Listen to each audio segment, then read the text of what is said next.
lager. Brewed for those who know. It's what's behind a label that matters. Monty Williams has coached the Phoenix Suns to their first division title since 2007. 51 wins in a 72-game shortened season, the second seed in the Western Conference. The Suns, by the way, were one of only 4 teams to rank in the top 10 in both offense and defense this season. Now, we're looking at a list of coaches to be voted the National Basketball Coaches Association Coach of the Year, of course, voted on by the coaches in the association. Monty Williams joins that list this season. And Coach Williams joins us now. Thank you so much for being here, Coach. You were voted Coach of the Year by your colleagues, by your competitors. What does that award mean to you, considering it was chosen by them? It was humbling and embarrassing at the same time to have your peers recognize you that way. Is a huge recognition for me, but embarrassing in that, you know, all of the coaches in the league coach good stuff, teach good stuff, and sacrifice a ton for every organization in our league. And so from that standpoint, I was humbled to be the guy to receive that kind of recognition. And it's a reflection of a lot of work led by Robert Sarver and James Jones and our players and staff that diligently work every single day. So I felt so blessed and fortunate to be in that position, but a number of coaches across the league deserve a pat on the back because we all teach good stuff. We try as best we can every single day. And I'm just grateful for the honor.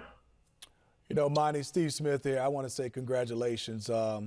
It's just great to watch your career, compete against you, watch you become assistant coach, head coach, and to this day to be an honor is well deserved.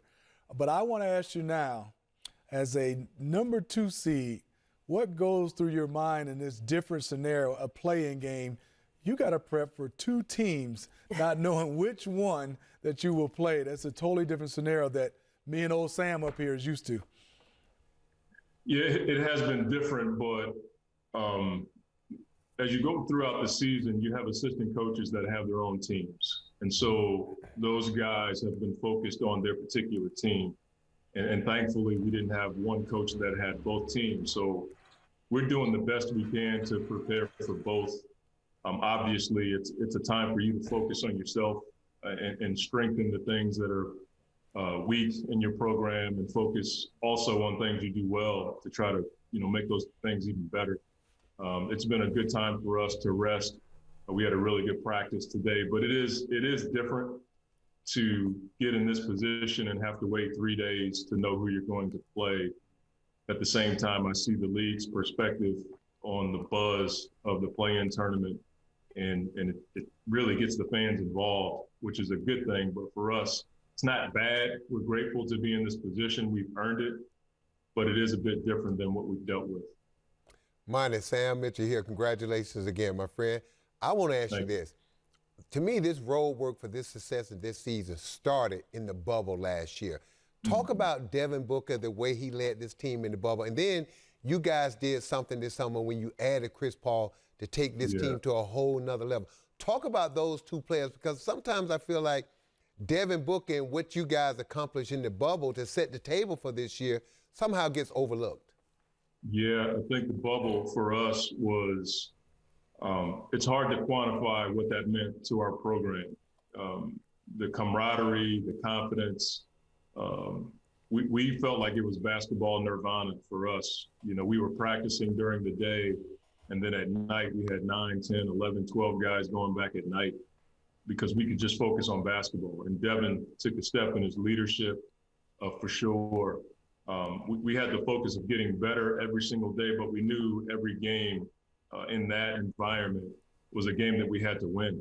And he played at the highest level. I think he and Dame were the best 2 players there. To see him carry the team, to see him grow in leadership was huge for us. And then I think that made us a bit more attractive to the league. I think people want to play with Devin.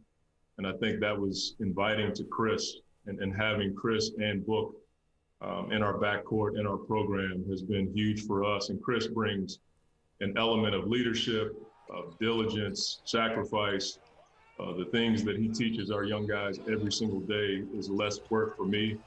And this being the second time that he and I have been able to team up, I think we both have learned over the course of time to, at least for me, to value what he brings to the table. And I've said this before, I try my best not to get in his way and try to enhance and augment what he does. And I think our partnership is even better this time around. Monty, I want to ask you defensively, Chris Paul, Jay Crowder, some of those old guys, you know, they know how to defend. Then you have these young guys, which I'm so impressed. They know how to defend individually. But the way they've bought in, watching your team, they look like vets, the Mikal Bridges, the Cameron Johnson, DeAndre Ayton. On a defensive standpoint, can you talk about them as how they have bought in on the defensive side of the ball? Sure. I mean, I think a lot of credit goes to Willie Green. He's been huge, leading our defense every single day, breaking down the defense, being tough on guys about the weaknesses in our defense. And I think the continuity of having Mikal and Cam and JC and DA has been the anchor in our defense this year. And then you add Jay and Chris, that allowed for us to take a jump defensively. So I think the continuity helped our young guys. We tried to simplify it as best we could. Willie Green did a great job with that.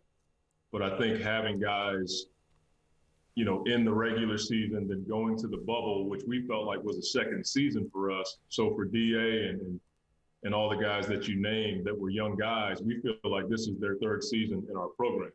And I think that's one of the reasons why we've been able to take a jump, along with adding some of the vets that we've added to our program. Coach, thank you again for joining us. Congratulations. We're looking forward to watching you in the playoffs. Enjoy the time before the storm, Monty. Thank you, guys. I really appreciate it. Thank you for having me on. Now, when we come back, we're now minutes away from tip-off between the Grizzlies and Spurs as the Western Conference play-in tournament is set to start with LeBron and the Lakers taking on the Warriors after that.